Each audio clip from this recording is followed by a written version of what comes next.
ଆଜିର ସକାଳର ମୃଦୁ ଉଲ୍ଲାସ ବାତାବରଣ ମଧ୍ୟରେ ସକାଳର କିଛି ଦୈନନ୍ଦିନ ନିତ୍ୟକର୍ମ ସାରି ଆପଣା ବଖରାର ଖଟଟି ଉପରେ ବସିଥାଏ। ମୁଁ ମନ ମଧ୍ୟରେ ବିଭିନ୍ନ ଆନବନା ଭାବନାରେ କେବଳ ଭାସି ଚାଲିଥାଏ ଆଗକୁ ଆଗକୁ। ହଠାତ୍ କେହି ଜଣଙ୍କର ଯୋଗାଯୋଗ ହେତୁ ନିକଟରେ ପଡ଼ିଥିବା ଭ୍ରାମ୍ୟଭାସ ମୋବାଇଲ ଫୋନଟି ଖୁବ୍ ଜୋରରେ ବାଜି ଉଠିଲା। କାନର ନିକଟକୁ ନେଇ ଯେବେ ଶବ୍ଦ ପରଖେ, କେହି ଜଣେ ଏକ ଶୁଭେଚ୍ଛା ବାର୍ତ୍ତାର ଆନନ୍ଦ ଏବଂ ମଧୁ ସ୍ପର୍ଶର ବାଣୀ ବ୍ୟକ୍ତ କରି ଚାଲିଥାନ୍ତି। କିଛି ସମୟ ନୀରବି ଗଲି ଏବଂ ଧନ୍ୟବାଦର ଶବ୍ଦ କହି ମୁଁ ସଞ୍ଜୟ କୁମାର ଦେବତା, ବୃତ୍ତିରେ ଏକ ଅଧ୍ୟାପକ, ହଠାତ୍ ଅତୀତର କିଛି ଘଟଣାକ୍ରମ ଏବଂ ସ୍ମୃତି ମଧ୍ୟରେ ହଜିବାକୁ ଲାଗିଲା। ହଁ, ଜନ୍ମଦିନର ଉଦ୍ଧାର।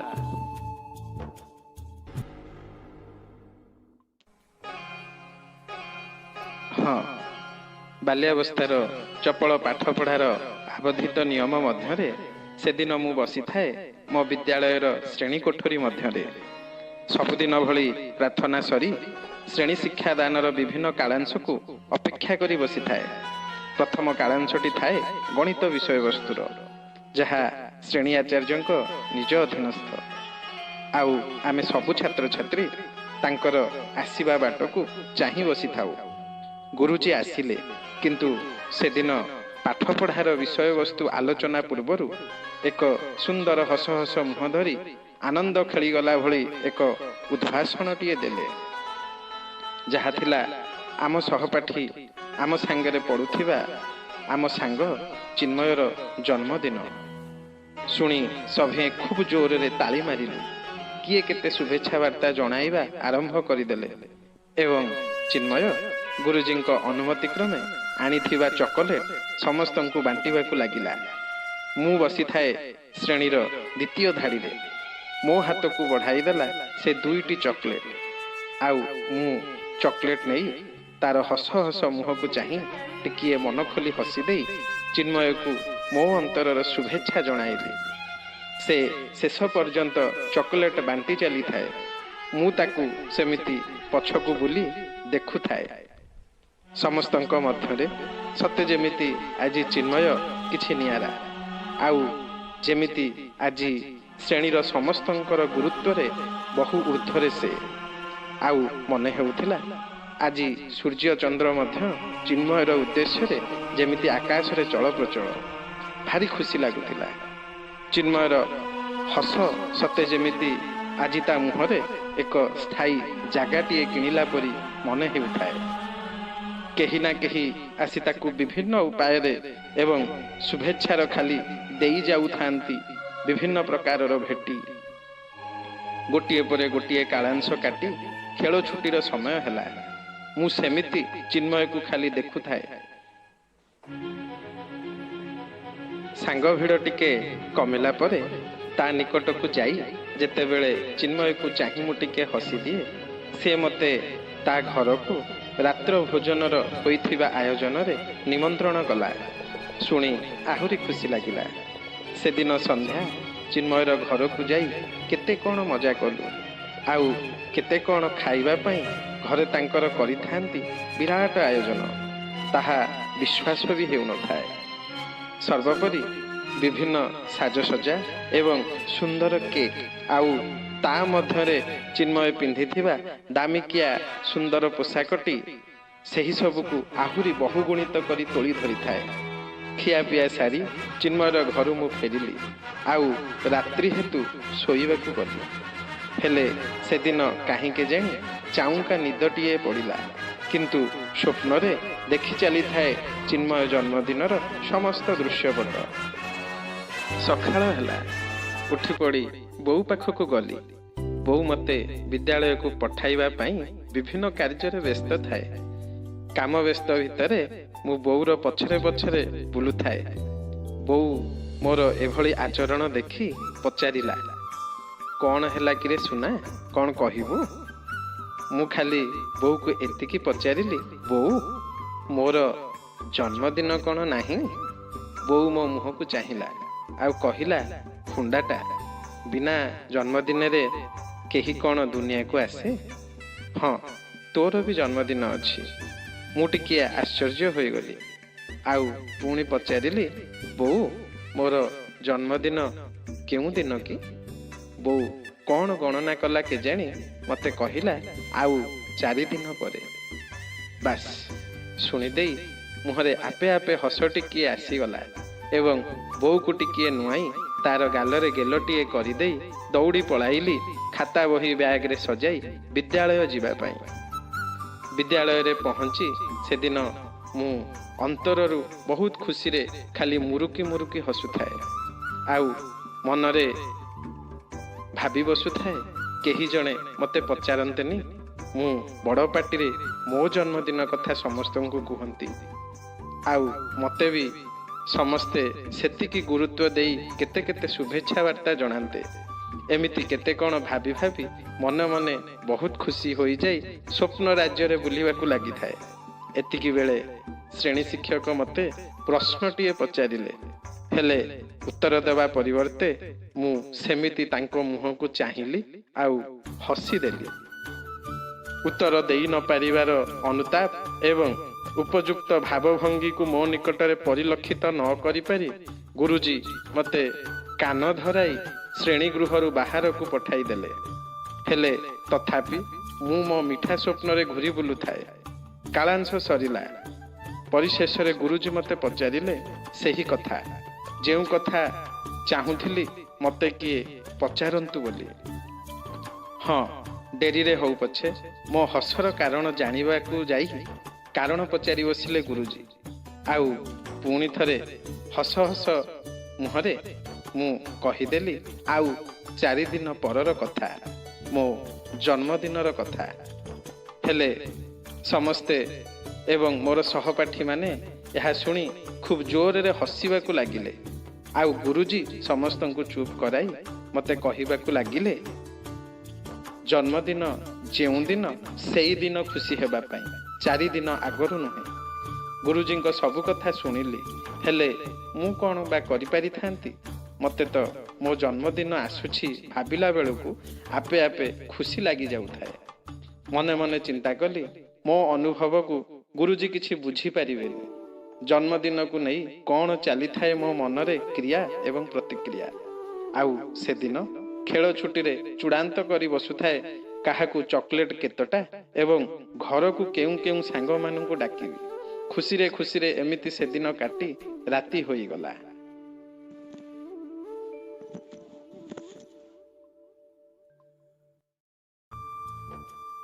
ଏବେ ରାତିରେ ଚିନ୍ମୟର ଜନ୍ମଦିନ କଥା ନ ଦେଖି ତା ଜାଗାରେ ମୋତେ ଦେଖିବାକୁ ଲାଗିଲି।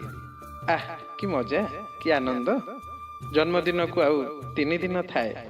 ହେଲେ ମୁଁ ବିଦ୍ୟାଳୟକୁ ଯାଇ ସାଙ୍ଗସାଥୀମାନଙ୍କୁ କଥାରେ କଥାରେ ନିମନ୍ତ୍ରଣ ଦେବା ଆରମ୍ଭ କରିଦେଇଥାଏ।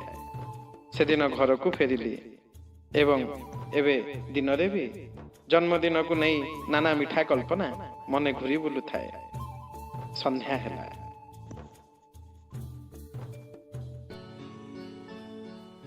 ବୋଉକୁ ଏକୁଟିଆ ରୋଷେଇ ଘରେ ଦେଖି ଯାଇ ବୋଉ ପାଖରେ ଟିକେ ଘଷି ମାଜି ହେବା ଆରମ୍ଭ କଲି ଆଉ ବୋଉ ପୁଣି ଥରେ ମନ କଥା ଜାଣିପାରି ପଚାରି ବସିଲା ତାର କାରଣ।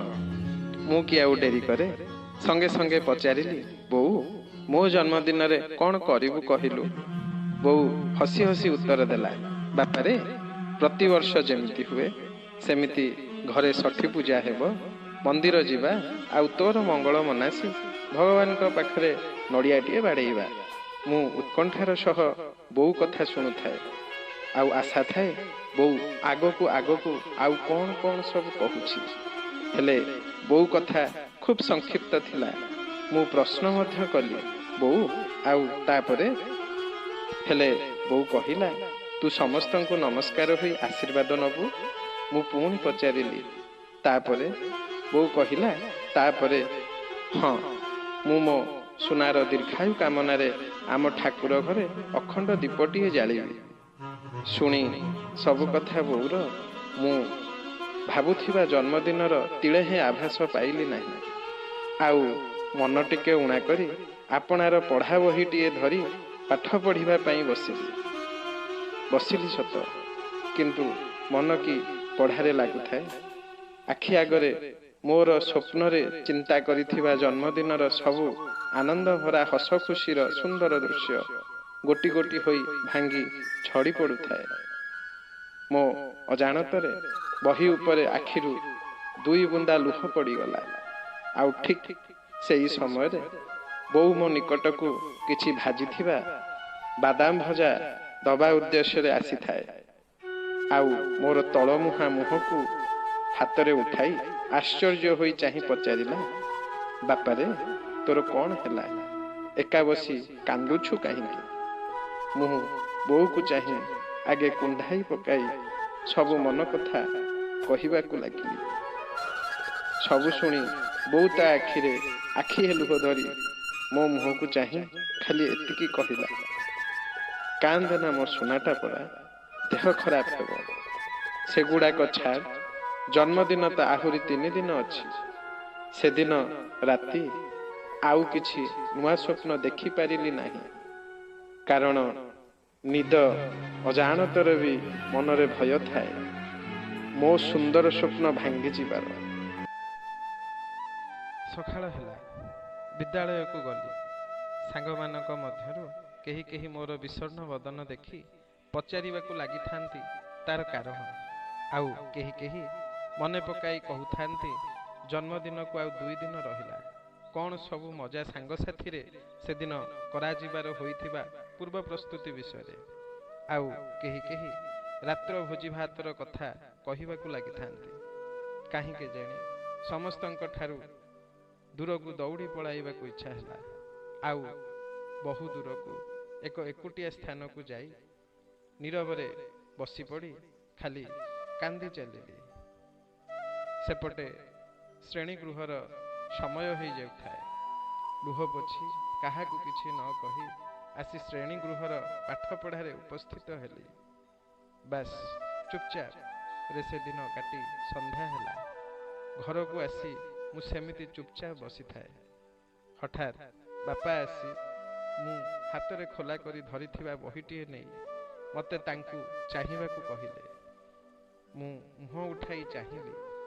ବାପା ଭଲରେ ଆଖି ବୁଲାଇ ମୋର ଉତୁରି ପଡ଼ୁଥିବା ମୁହଁ, କାନ୍ଦି କାନ୍ଦି ଫୁଲି ଯାଇଥିବା 2 ଆଖି ଏବଂ ହସ ନଥିବା ଶୁଖିଲା ଓଠକୁ ଚାହିଁ ଟିକିଏ ମୁରୁକି ହସିଦେଲେ। ମୁଁ ବାପାଙ୍କ ହସ ଦେଖି ଆଶ୍ଚର୍ଯ୍ୟ ଏବଂ ତା ସହିତ ବାପା ମୋ ମୁଣ୍ଡରେ ହାତ ବୁଲାଇ ଦେଇ କହିବାକୁ ଲାଗିଲେ, ବାପାରେ ଆଉ 2 ଦିନ ପରେ ଜନ୍ମଦିନ। ଆଉ ହଁ, ଏଥର ତୋର ଜନ୍ମଦିନ କିଛି ଅଲଗା କରିବା।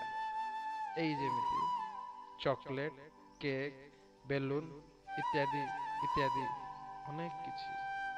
ସତେ ଯେମିତି ବାପା ପ୍ରତ୍ୟେକଟି ଜିନିଷ କହି ଚାଲିଲେ ଯାହା ମୁଁ ଦେଖିଥିଲି ମୋ ସ୍ୱପ୍ନରେ ଜନ୍ମଦିନକୁ ନେଇ। ବାପାଙ୍କର ପ୍ରତ୍ୟେକଟି କଥାର ପ୍ରତିଟି ସୋପାନରେ ମୋ ଶୁଖିଲା ଓଠରେ ଧୀରେ ଧୀରେ ହସ ଫେରିବାକୁ ଲାଗିଥାଏ ଏବଂ ଶେଷରେ ମୁଁ ଖିଲି ଖିଲି ହୋଇ ହସି ବାପାଙ୍କୁ କୁଣ୍ଢାଇ ପକାଇଲି। ବାସ୍ ତାପରେ ଏକ ସଫା ଧଳା କାଗଜ ଖାତାରୁ ଚିରି ଆଣି ମୋ ସାଙ୍ଗମାନଙ୍କର ଏକ ଚୂଡ଼ାନ୍ତ ତାଲିକା ପ୍ରସ୍ତୁତ କରାଗଲା। ବିଭିନ୍ନ ଆୟୋଜନମାନ ଗୋଟି ଗୋଟି ସାରଣୀଭୁକ୍ତ ହୋଇ ପରିଶେଷରେ ଚିଠାଟି ବାପା ନେଇ ହସି ଦେଇ ନିଜର ସାର୍ଟର ପକେଟରେ ଅତି ଯତ୍ନର ସହିତ ରଖିଦେଲେ। ସେଦିନ ରାତି ପୁଣି ଥରେ ମୋର ଭାଙ୍ଗି ଯାଇଥିବା ସ୍ୱପ୍ନ ସଜାଡ଼ି ହୋଇ ଉଜ୍ଜୀବିତ ପ୍ରାୟ ଚକ୍ଷୁ ପରଦାରେ ଘୁରି ବୁଲୁଥାଏ।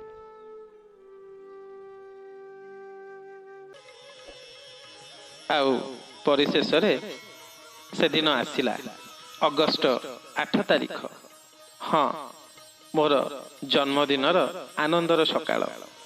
ଆଜି ଉଠି ପଡ଼ି ବାହାରକୁ ଯାଇ ଆଗେ ଟିକେ ସୂର୍ଯ୍ୟଙ୍କୁ ଆଖି ପୁରାଇ ଦେଖିନେଲି। ଆଉ ଅନୁଭବ କଲି ଆଜିର ପ୍ରତ୍ୟେକଟି କଣିକାଭୁକ୍ତ ବିଛୁଡ଼ିତ ସୂର୍ଯ୍ୟ କିରଣ ସତେ ଯେମିତି ମୋ ଉଦ୍ଦେଶ୍ୟରେ ଏ ଧରାବକ୍ଷକୁ ଆଲୋକିତ କରୁଛନ୍ତି। विद्यालय को गली जहा किछि बांछित एवं स्वप्न दुनियार चित्र थिला ताकू गोटी गोटी करी वास्तव रूप देई चलिली। रात्रि रे सांग साथी रे घर आम फाटी पड़ू थाए। बापा एवं बोऊ मिसी केते कण आयोजन एवं सुस्वादु व्यंजन करिथांती। आउ एक अद्भुत हस खुशीर कोलाहल रे से दिन मो जन्मदिन सरिला। अनुभव कली सते जेमिति ए दिन बारंबार नचेत जदि सबुदिन आसंता आह केते खुशी न लागंता, भारी मजा हुअंता। भाभी भाभी हाँ टिकिए हसी देली।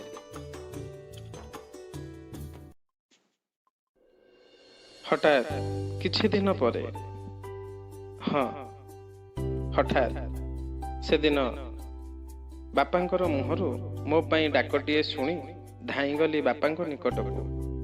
कौनसी एक कामरे व्यस्त थांती। आउ मते एक डायरी रो मलाट तले रखिथिबा दरकारी कागजटिए काढ़ी दबाकू कहिले। हाँ मारी डायरी ऊपर मलाट को टेकी कागजटी काढ़ी देबा समय रे नजर पड़ीगला डायरी रो किछि पृष्ठा उपरे। आउ सबुठी थिला बापांक हस्तलिपि हाथ लेखा। कहीं के जानी उत्कंठार वशवर्ती होई डायरीटी मो पढ़ा बही भितरे लुचाई देली। आउ रातिरे समस्ते सोईबा परे डायरीटी पढ़ु पढ़ु आकस्मिक प्राय नजर पड़ीगला एक वर्णित विषय उपरे। लेखा थिला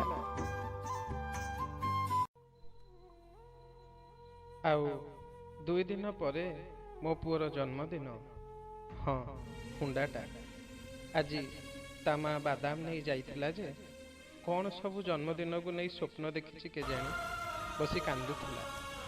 आउ मु कबाटर अपर पार्श्व रही सबू शुणुथाए। कौन बा करि पारि थांती।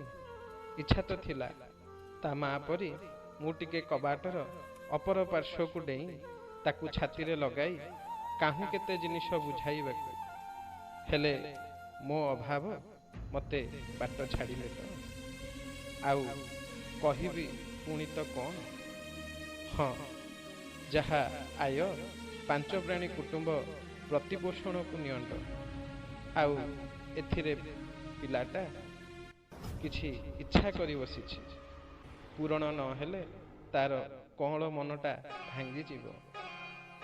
तेबे पिलाटा इच्छा करिछि माने बापा हिसाब रे किछि तो गोटे करबा को पड़िबो।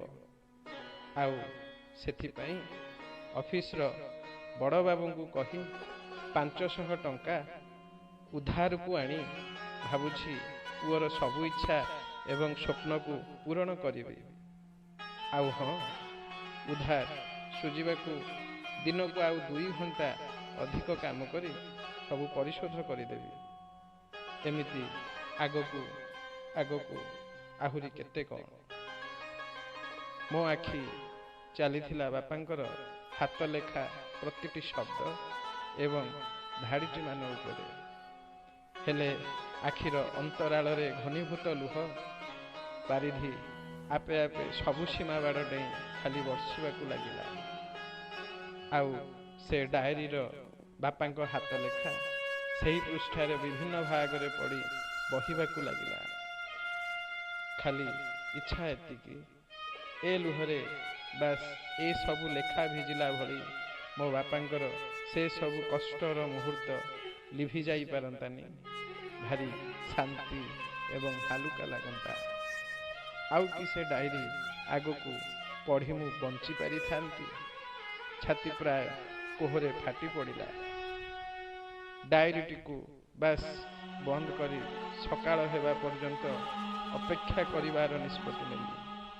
आउ सारा राति विभिन्न प्रकार अनुताप एवं पश्चाताप घरर एठी सेठी बसी असहाय भली खाली कांदिबाकू लगी। सकाळ हेला डायरीटी को नहीं बापांक आलमीरा रे यथास्थान रे रखिदेली। बापा अवश्य प्राय सकाळर ठंडा वातावरण रे श्रम लगी ଶାନ୍ତିରେ ନିଦଟିଏ ଶୋଇଥାନ୍ତି।